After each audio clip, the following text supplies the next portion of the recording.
So a very common question that I get, especially now that it's a lunar 7th month, is that if I belong to a particular religious faith, does it mean that I will be immune from spirits following me or spirits affecting me? My answer to that is a yes and a no. Before I go on to explain further, I just want to share the mechanics behind how spirits actually follow people. So essentially, there's one thing common between every single type of people that spirits can follow, and that is that they are of a lower energy state. So essentially, it's a resonance in frequency. So spirits themselves, they are basically beings with a lower vibrational frequency. And just like how people talk about the law of attraction, law of attraction works in the sense that we connect to events and people who are of a similar frequency to us. So for example, if you're an introvert, as an introverted person, you are vibrating at a certain frequency, that introverted frequency. And so you tend to connect to people who are of a similar frequency as well.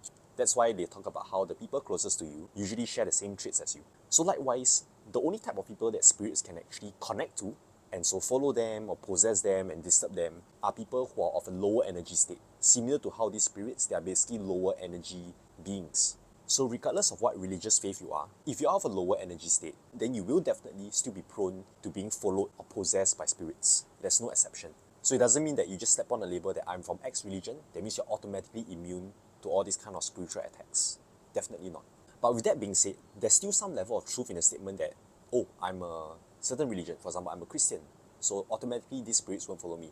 There's still some truth to this particular statement. And how it actually works is that when you belong to a certain religious faith, and you are truly faithful, and you truly believe in this higher being, whether it's Jesus, Buddha, this faith of yours, this open heart and open mind of yours allows you to establish a connection with the energy field of this particular higher being that you believe in. But faith alone is not enough.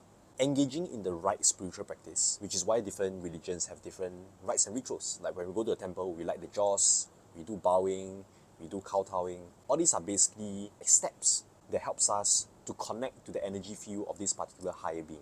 So firstly, it's important to have faith, because when we have full faith, our hearts and minds are open and we can better establish a connection with them. But not only that, but we must also be following the right practices, because the right practices is like keying the right Wi-Fi password to be able to access the Wi-Fi network. The Wi-Fi network is like the energy source, similar to how, for example, Jesus is like the energy source for you. So once you have the connection established, step number 1, and number 2, you key in the right password, then you'll be able to receive energy from Jesus. And how much energy you're able to receive will then determine how high your energy levels will be. And so the higher your energy levels are because you receive a lot of energy from, for example, Jesus or Buddha, then that will strengthen your immunity against these spirits.